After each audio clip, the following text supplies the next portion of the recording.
everybody, Mystery Scholar here, and welcome to episode 4 of Mysteries, Cymatics, History's Secrets. From symmetric mandalas and lasers and liquids to glass-shattering frequencies, sound displays the ability to be a formative spatial force that can cause displacement of matter according to the structure of an existing field. And if I consider matter to be condensed energy, then energy flows through forces according to the forms of these existing fields. And when energy resonates with these forms, the result is the manifestation of matter with coherent structured geometry. From atoms to planets and holograms and levitation, we'll consider sound in a deeper way, looking at it through the perspective of ancient cultures and the existence of possible technologies that defy our current understanding of history. Let's continue on with Platonic solids and the flower of life.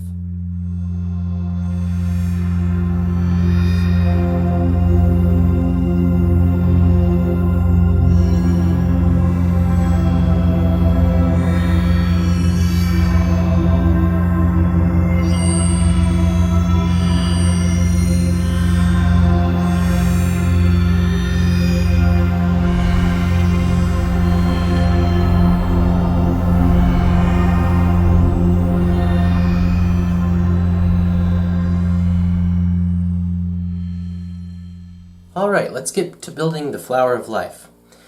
You'll need a compass and a ruler, and the first thing you'll need to do is identify the center of where you want to have your flower of life design. So, we're going to choose this spot right here. It seems like a good center of our whole entire paper, and I'll go ahead and make my first center circle. So this represents the first circle and the first seed design. That's essentially all we're going to be doing is creating this circle over and over and over again, tiling with a very specific rule.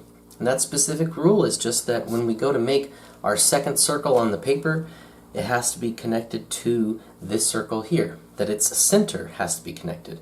So it does not matter where I choose. I'm just going to choose here, and I put my new center on the edge of this new circle, and I create a second circle. And it is at this point we have our first defined geometric figure. So we have here the Vesica Piscis. And so this Vesica Piscis, I'll go ahead and highlight this a little stronger with this marker. The Vesica Piscis has its relationship with the shape of fish, with the shape of flower petals, leaves, and even the human eye. Obviously we can see that relationship there. And there's incredible geometries here in the Vesica Piscis that if we were to actually investigate the distance here, if we were to say that these circles that we're drawing have radius 1 unit, then obviously our center distance in the Vesica Piscis is also 1 unit. And if we were to then calculate the distance here, this is actually the square root of 3. So I'll try to draw that upside down for you. So we have the square root of 3 as the distance. So that represents this total distance from end to end of this Vesica Piscis figure. So we'll have a little bit more about what that means later, but let's continue on with the flower of life. So the flower of life essentially says, or the design of the flower of life, is that now we've intersected these two circles, and I continue around my original circle with my center points being at intersections of these circles. So I put my center point there, and I should pass through the original center there, as well as the center of this new circle. And again, I just continue on drawing or setting circles where the centers are at the intersections with my original circle. So I'm just going around my original circle and placing centers at the points of intersection. I'm actually going to go back once here. It looks like I didn't finish this circle all the way. There we go. Same with this one over here. Make sure it's in the right spot. Okay. Now I go over here. It looks like this intersects here. And notice how the circles always intersect other circles at center points. And our last intersection is right here. Looks like both of them cross right about there. And this should go through, finally, those two center points. So now, what we have here is something called the seed of life. This is not yet the flower of life. The flower of life is a much larger pattern. But the seed of life now has the total information we need to then tile this image. So if we were to cut this image and paste it so that the circles overlap, we could continue pasting this over and over and over around the space and create then the flower of life. So that's why this is called the seed. It is all the information you need to create the entire flower. Also, let's check out how many circles we needed to create the seed of life. We needed the original first circle, so that's 1. And then we had 2, 3, 4, 5, 6, and then a 7th circle. There are 6 circles on the outside, and then the center creates the 7th. So the seed of life has 7 steps. And it's very interesting that we see the number 7 in colors, days, major planets, and many other areas, even in music. Chromatic scale has 7 major notes, and then the 8th is the octave of the fundamental. So now we have this seed of life, and the flower of life just requires us to continue this step with, I believe, 2 more iterations of circles outward. And we'll see that when we're ready, that the flower of life allows us to create a design of Metatron's cube. And you'll see that here in just a moment. So now here I'll take the time to continue forth with intersections. So wherever 2 circles intersect, that defines the center of a new circle. So I'll just continue forth with this idea around the entire design until I have created something called the flower of life.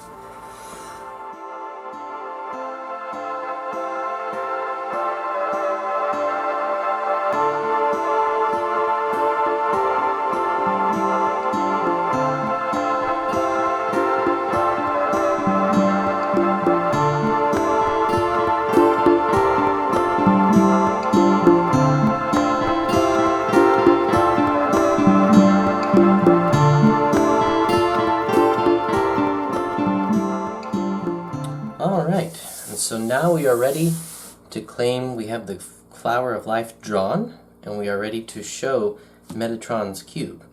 So the first thing I want to notice is that I've got these 7 non-intersecting circles, including my first circle that I drew. And I've got these 6 around, and to form Metatron's cube, I simply notice that in the direction of 6-fold symmetry, I have 4 more circles to trace out. And it is from the center of those that we will be able to display Metatron's cube. And from Metatron's cube we can find all 5 Platonic solids. And so here again actually it was 6 additional circles that got a little out of the line there. It's alright. Just kind of highlighting the circles themselves. So these 6 additional circles complete the investigation for the flower of life. And so it is actually at this stage that we see the flower of life drawn all through cultures. And it is actually with this stage that we see many stops. So if I were to be able to increase my compass large enough, I don't think I could, but I would have my center here, and I would draw a circle around this entire configuration here. And so here I have these circles here, and so if we count them, we've got 1, 2, 3, 4, 5, 6, 7, 8, 9, 10, 11, 12, 13 total circles. And isn't that interesting that we've got 13, another esoteric number, another number that has some sort of meaning to a lot of different aspects of science. Alright, so now that we have those centers highlighted, the idea to create Metatron's cube is then to just connect every center of all of 13 of these circles. So we can start by the outer edges, the outer centers, and I think I might need to draw with a bit better of a marker here to actually get this to draw. So I'll go ahead and use a permanent marker. And so again, the idea to draw Metatron's cube is just connect the center of every one of these 13 circles. So it's going to take a while to do this, so we'll go ahead and show in time lapse the completion of this project.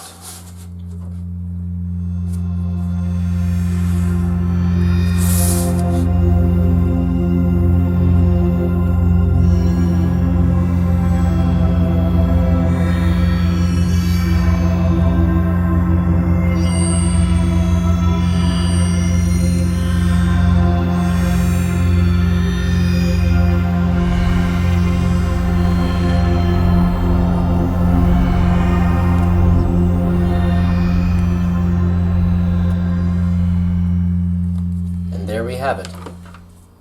Metatron's cube. We've got the flower of life in this larger image, and within that we have Metatron's cube. And as we can see, from this configuration we can actually develop all possible 5 Platonic solids. And from this we can actually develop an understanding of a hypercube, a 4-dimensional cube. I can actually see the hypercube in this. And so take a look at the following images that'll show how the 5 Platonic solids can come from this image, as well as some other interesting artifacts throughout human history that come from this incredible configuration. So here we have it, the flower of life.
Kepler wrote the Mysterium Cosmographicum in the year 1596.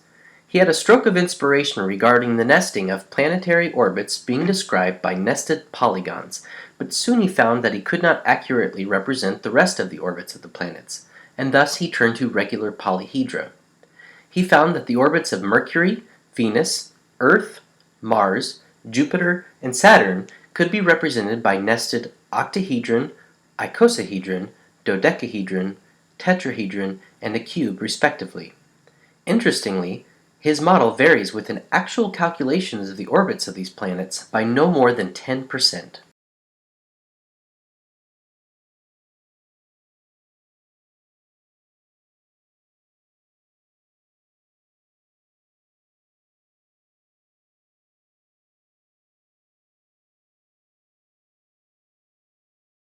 Another scientist similar to Kepler is Robert J. Moon, who lived in the years of 1911 to 1989. He developed a theory of atomic structure based on the idea of nested polyhedral shells of protons. Like Kepler's harmony of the spheres, Moon conjectured a nesting of Platonic solids as a nuclear model, one where protons form the vertices of the Platonic solids. He posited the protons form on concentric spheres in the nuclei of atoms, much like the orbital shells of electrons in our current paradigm of atomic theory. By the spatial geometry of charge distribution, The protons naturally form convex polyhedra about these spheres. Moon noticed the compactification of nuclear volumes at certain elements, at or very near oxygen, silicon, iron, and palladium, respectively 8 protons, 14 protons, 26 protons, and 46 protons. Note the attached photo showing a graph of atomic volumes calculated as a ratio of weight per density. It appears to show volumes increasing exponentially until a critical volume is reached, followed by a sharp decline in volume at local minima. Moon noticed the Platonic relationship in these proton numbers. Oxygen has 8 protons, a cube has 8 vertices. Silicon has 14 protons, 8 of which form an inner cube, plus 6 more forming the shell of an octahedron on the outside. Iron has 26 protons, 8 protons on the inner cube, surrounded by 6 protons arranged as an octahedron, plus 12 more arranged as an icosahedron shell outside of those two. Finally, palladium has 46 protons, 8 as an inner cube, 6 as an octahedron around that, 12 as an icosahedron around that, followed by 20 more as a final dodecahedral shell. Moon posited the continuation of heavier elements occurs in the form of a joined second or possibly third nesting of Platonic solids. This leads us to uranium. With 92 protons, uranium can be seen as 2 palladium nuclei hinged together by an edge at the dodecahedral shells. Thus, one can geometrically understand the instability of the uranium nucleus and its propensity for applications in fission. This brings me to the clincher, the flower of life. Before I say anything further, I suggest you take a look at the incredible work by Sean Pekarsik. He demonstrates the appearance of Platonic solids in the flower of life, which he has labeled with elements from the Mod 9 reduced and paired Fibonacci sequence. Please see Mysteries, Episode 1, Fibonacci's Biggest Secret, to learn more about this aspect of the Fibonacci sequence. Could the flower of life be a mapping of cosmic ether cymatics? Physicists have long identified the cosmic background radiation, a common foundational frequency that exists everywhere in the universe. Could it be that this frequency, which is in the gigahertz range, generates a cosmic field structure which can project into 2 dimensions as the flower of life? From Sean's work, it is truly remarkable to see the relationship between the flower of life, Platonic solids, and the Fibonacci sequence. However, joining this with the stunning discovery by Robert Moon, we can see how all matter is itself a complex cymoglyph formed by energy condensing along geometries provided by the frequencies. The way in which energy can manifest in the cosmic grid, the flower of life, determines the appearance of the form. It is a relationship between the field, which is the ether in its foundational geometry, and frequency, which is brought about by will. A single atom is truly but a glyph, an illusory something seen as being but truly is not. For where does a pattern exist? When we see cymatics patterns, are we seeing something that is objectively there, or are we experiencing a relationship of information undulating in and out of being? And could this fractally be applied to reality?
Hello everybody, Mystery Scholar here with a segment I like to call Did You Know? Today I'd like to share with you an amazing connection I found between lions and the sun. I had always wondered why we have an association between lions and the sun throughout many cultures, and throughout an investigation of sound I found this amazing connection. The first thing I'd like to draw your attention to is the average frequency of a male African lion's roar. With a little research, I found that between 180 and 190 hertz, we have the average frequency range for this roar, with a peak range at about 186 hertz. So 186 hertz, we have the peak range for a male African lion's roar. So we'll set that aside and now turn to the sun. With a little solar anatomy, we need to figure out what could be thought of as the roar of the sun. And I kind of figured it has to do with the photosphere. So the photosphere is a very thin layer of the sun where the light of the sun is actually generated. Beneath this layer, the sun is actually completely black, dark. There is no light generated within the photosphere. It is only in the photosphere itself. So sub-photosphere, there is no light. And so if we look at the solar anatomy, we see that the solar radius is about 432,000 miles. That's the radius, the distance between the center to the outer edge of the sun. The photosphere is only about 300 miles thick. This is about 0.07% of the original thickness. So the photosphere is only 0.07% of the thickness of the sun, a very, very thin layer. Beneath that, the sun is completely black. So we have this distance between the edge of the sun down to the bottom layer of the photosphere being about 300 miles.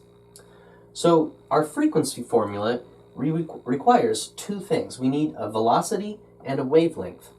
And so I'm choosing the velocity of sound through air because we see the sun through the atmosphere, and so the light that's generated, the sound, actually passes through the atmosphere of the Earth. And so we have the velocity of sound through air at an average of 1,125 feet per second. That's the velocity of the sound that I'll use. So 1,125 feet per second goes in the numerator of this equation. Now the denominator is the wavelength. I'm considering the distance of the photosphere, or the thickness of the photosphere, to be my wavelength. So one fundamental wave fits within the photosphere, and so that wavelength is 300 miles. However, this unit of miles does not correspond to the unit that I have for my velocity. So I need to change them and make sure they're in the same units, and I'll go ahead and keep feet. So 300 miles is actually 300 miles times 5,280 feet in 1 mile. So using this conversion, I'm left with feet as units, and this result gives me a wavelength of 1,584,000 feet. So that's my wavelength for the photosphere. And again, I'm considering the thickness of the photosphere to be my wavelength. So 1,584 feet, so 1,584,000 feet is my wavelength. And so now I can go ahead and do this calculation to calculate the frequency of the photosphere. So 1,125 divided by 1,584,000 yields 0.0007, let me get this correct, 0.007102, and then 27 repeats. So that's an interesting decimal that we have 0.007102 and then 272727 repeating. And again, that's the frequency or hertz value for the photosphere.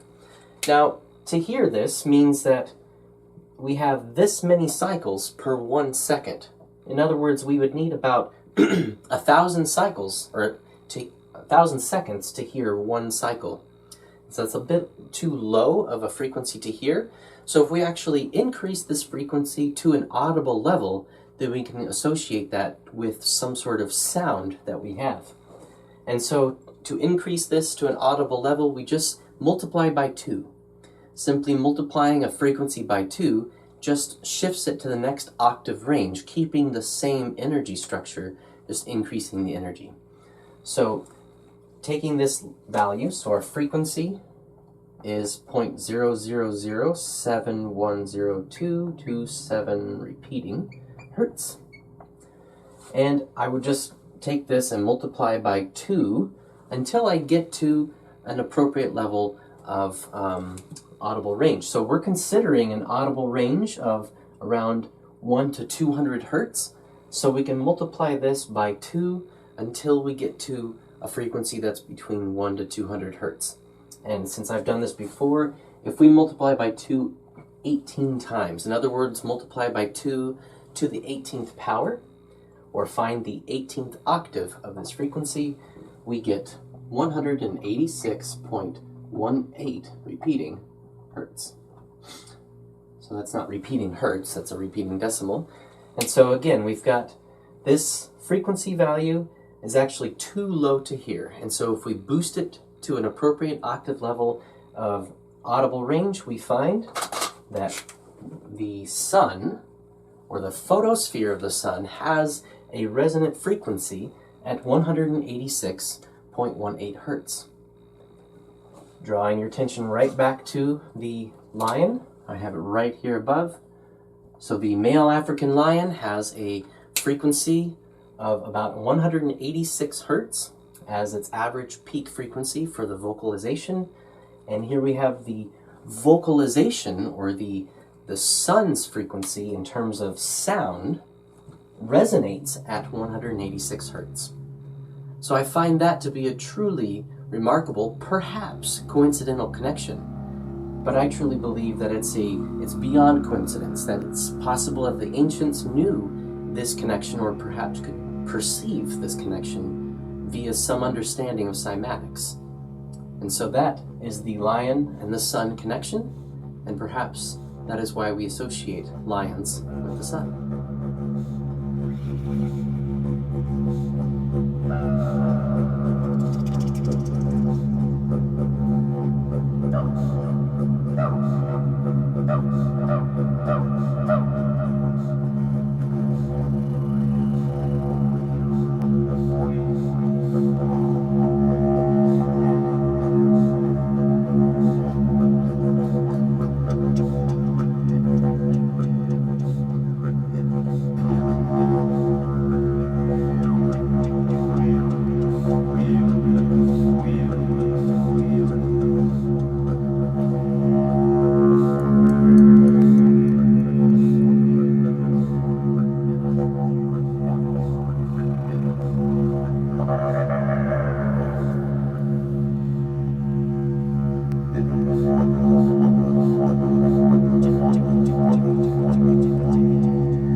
Another story from history involves the mystery of acoustical levitation in Tibet.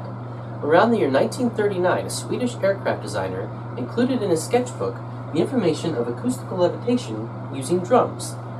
The idea involved a stone block that was situated a little ways away from a wall, and around that stone block in a semicircle, or an arc, were these drums. And these green dots represent people who were playing the drums, and these were very large drums. Out behind the drums were lines of people situated with even geometry, and they were singing, chanting some sort of mantra. It is my belief that the combination of cymatics and solitons led to the levitation of this stone block. With cymatics, we can see that we can break glass with a simple sound, and with solitons, we can see we can send a wave of information that does not disperse. So with the two, it could be possible to create some sort of acoustical levitation through sonic control of cymatics and sound.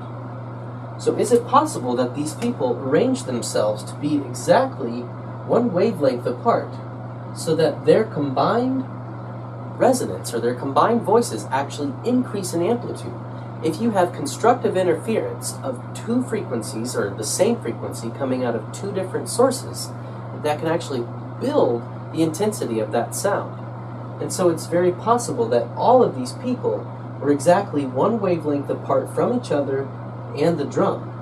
And so that this wavelength was allowed to increase in intensity by the time it reaches the drum.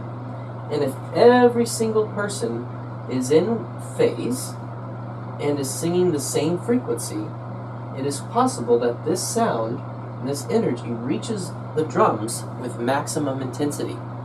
And depending on the frequency chosen and the drums chosen, the cymatics on the drum head could result in a solitonic wave of sound.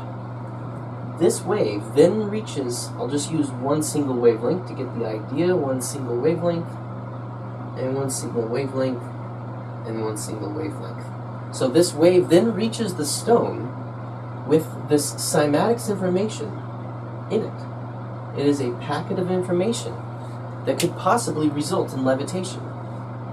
And so from a side view, here we have again the three people behind the drum. And again, if these people are situated geometrically with perfect distance so that their distance between each other is the wavelength that they're singing, or at least resonates with that wavelength, then they're going to increase the intensity that reaches the drum here.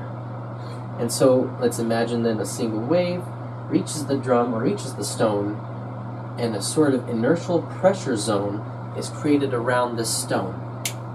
As you'll see, we have investigated all kinds of levitation using ultrasound. Is it possible that we could achieve acoustical levitation with sub-ultrasound, audible sound, using drums, cymatics, and solitons?